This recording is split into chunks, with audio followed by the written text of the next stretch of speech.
केवल 1 से 5 तक के प्रश्न को आपको बताया था, ठीक है। तो 1 से 5 के बाद जितने जो प्रश्न हैं वो उसी टाइप के हैं थोड़ा सा, और जो फार्मूला हमने बताए थे उस फार्मूले पर लग रहे हैं, लेकिन 16 नंबर से जो प्रश्न है दूसरे टाइप के फार्मूला पर लगेगा, जो कि यहाँ पर फार्मूला हम उसमें नहीं बताए थे, ठीक है। तो हम 16वें नंबर का जो प्रश्न है उस पर आधारित जो प्रश्न है वो एक तरह का जो प्रश्न है उनको हम आपको बताएंगे, ठीक है। यानी ये प्रश्नावली 7.4 है और ये समाकलन हम पढ़ रहे हैं, ये आपको पहले से ही पता है, ठीक है, समाकलन, ठीक। अब देखो, अब इसमें देखो तो यहाँ पर जैसे दिया है, यह ऊपर का जो फंक्शन है देखेंगे, इनको अगर टी मानते हैं तो ऊपर का नंबर आ जाता है कि नहीं आ जाता है। तो नीचे वाले को अगर टी मानेंगे, मतलब कहानी में जो है उसको टी मानते हैं तो ऊपर वाला आ जा रहा है, ठीक है। जैसे यहाँ देख लो, जैसे 2x² + x - 3 बराबर अगर टी लेते हैं और इनका अवकलन करते हैं तो 4x + 1 हो जा रहा है ना, इधर dt/dx, तो 4x + 1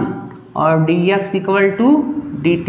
ऊपर है 4x + 1 और dx, तो dt हो गए हैं। तो 1/√, लिख देंगे t, क्योंकि हम केवल इनको t माने हैं, अंडर रूट को नहीं ना हटाए हैं, तो रहेगा और dt।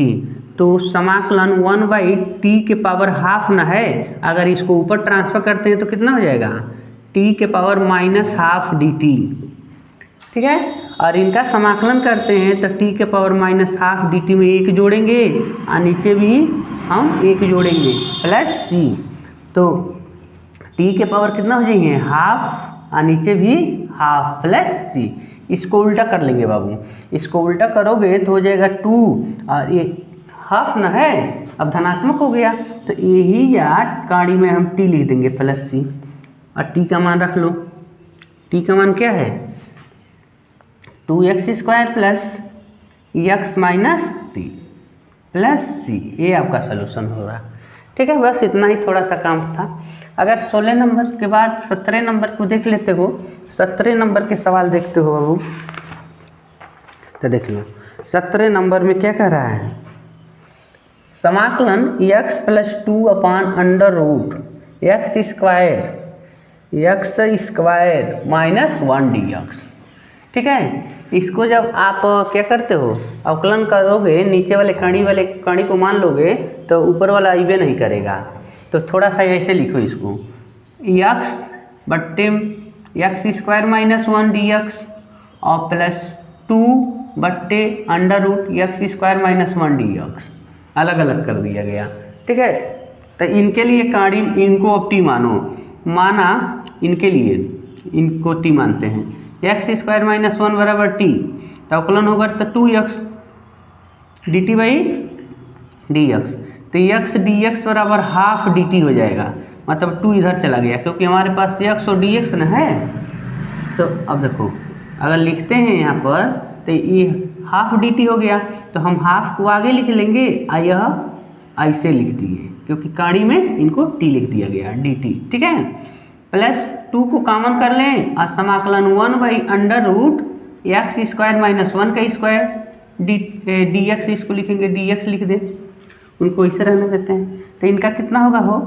अभी इनका किए हैं ना, यहाँ पर क्या किए हैं ना,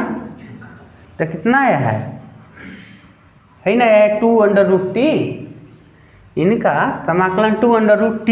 तो यहाँ भी लिख देंगे 2√t, ठीक है। अब प्लस 2, अब देखो इनके लिए तुमको सूत्र चाहिए, इनके लिए सूत्र बताए थे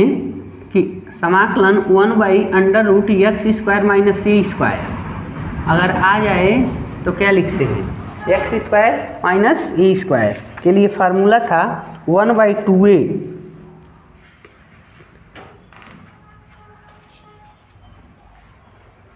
1/x² - a²,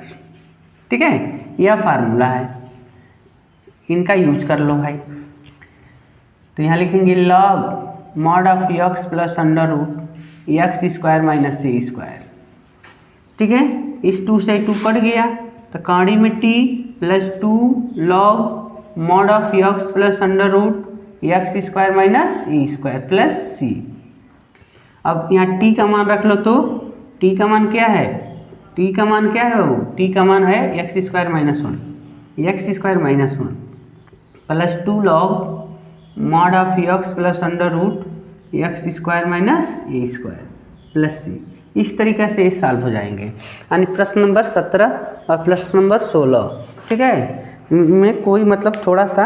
आपको परेशानी होगी कि फार्मूला अगर याद रहेगा तो सॉल्व कर सकते हो। देखिए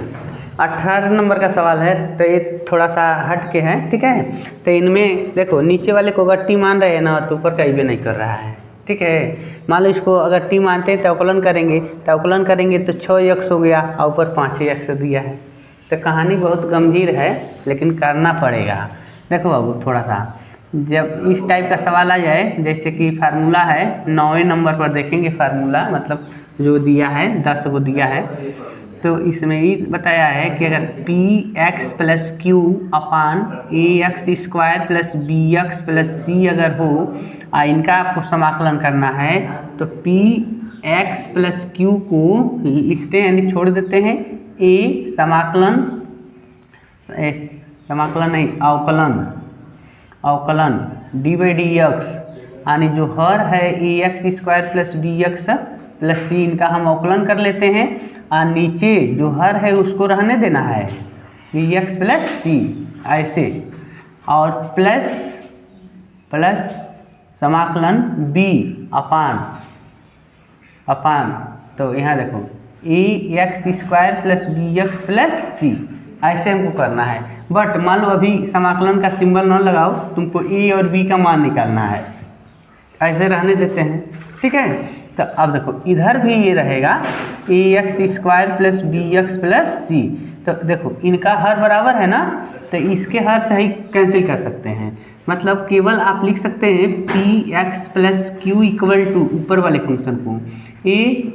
इनका ओरिजिनेट 2ax प्लस बी और प्लस इधर,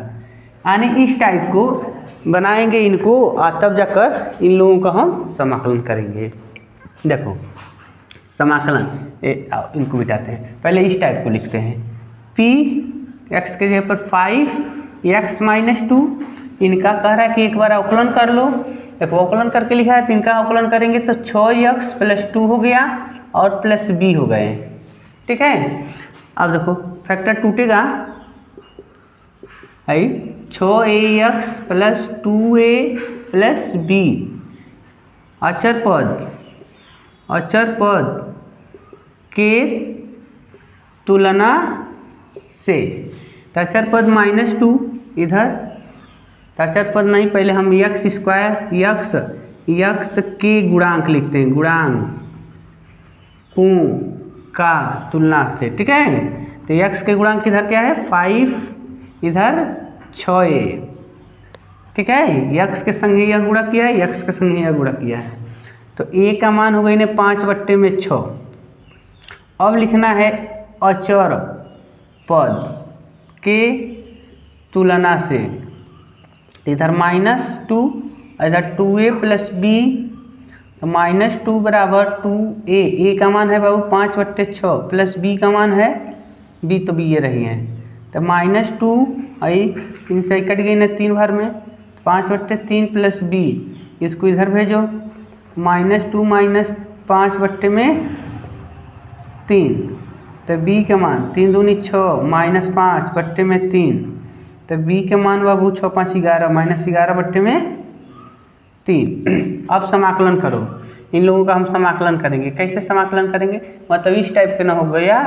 तो a की जगह पर हमको लिखना है 5/6, अवकलन का पोर्शन है ही ना है 6x प्लस 2 और नीचे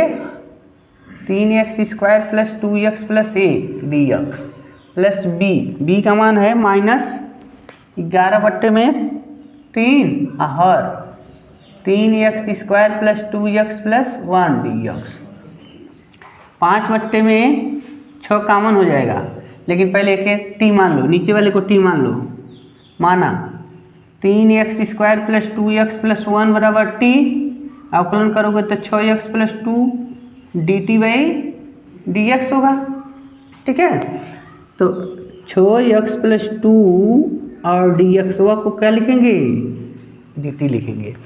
तो 5/6 को नहीं ना dt लिखना है, तो 5/6 तो कॉमन रहेगा और इतना के स्थान पर dt लिखेंगे तो मतलब 1 हो गया और ये पूरा t हो गया, इस पूरे को हम t मान लिए हैं तो ये हो गया dt। अब प्लस तो -11 में 3 कॉमन हो गया और 1/, अब देखो इनका फैक्टर हो रहा है, फैक्टर तो भी नहीं करेगा, ठीक है। तो पूर्ण वर्ग बनाएंगे हम, लेकिन कैसे बनेगा हो आओ तो देख लिया जाए। 3x² + 2x + 1 को पूर्ण वर्ग तो अगर 3 हम कॉमन कर लें या काड़ी में 3 ले लेते हैं, काड़ी में 3 या 3 कॉमन तो x² + 2 में 3x + 1/3 ऐसे हो जा रहा है, ठीक है। तो 3 बाहर ही रहेगा और x² + 2 गुणे x गुणे 1/3 तो हम 1/3 के वर्ग जोड़ेंगे, 1/3 के वर्ग घटा देंगे और प्लस 1/3 है ये है तो 3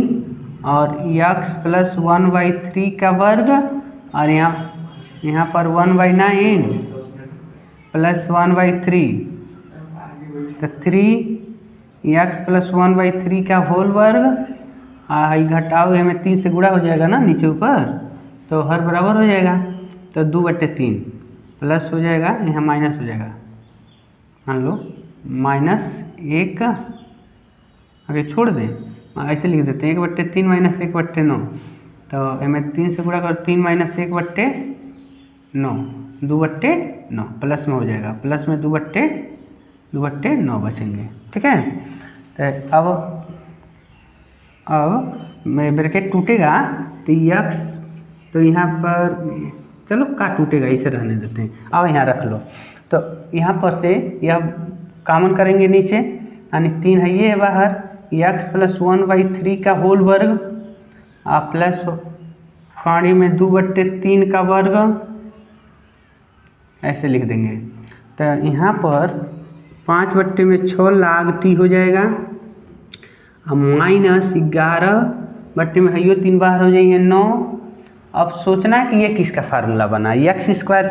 a², x² + a² किसका फार्मूला है, x² देख के बताओ,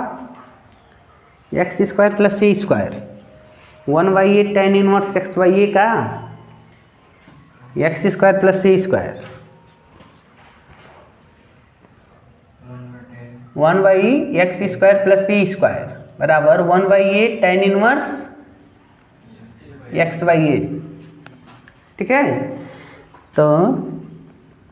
हम लिख देते हैं 1/a का मतलब है काड़ी में 3/2 नहीं काड़ी में 3 काड़ी में 2/3 ना tan इनवर्स x का मतलब है x + 1/3 a काड़ी में 3/में नहीं काड़ी में 2/3 प्लस c 5/6 log t का मान है पूरा लिख लेना है भाई, t का मान है लिख लेना है 3x² + 2x + 1 यहाँ पर माइनस जब है कि ऊपर करोगे ना तो 3/2 हो जाएगी तो इससे मान लो ही कटेगा 3 बार में तो -11/3 काड़ी में 2 हो जाएगा, इस 3 से 3 कटेगा ना 2 राउंड में तो 3 काड़ी 2 बचेगा तो 3 काड़ी में 2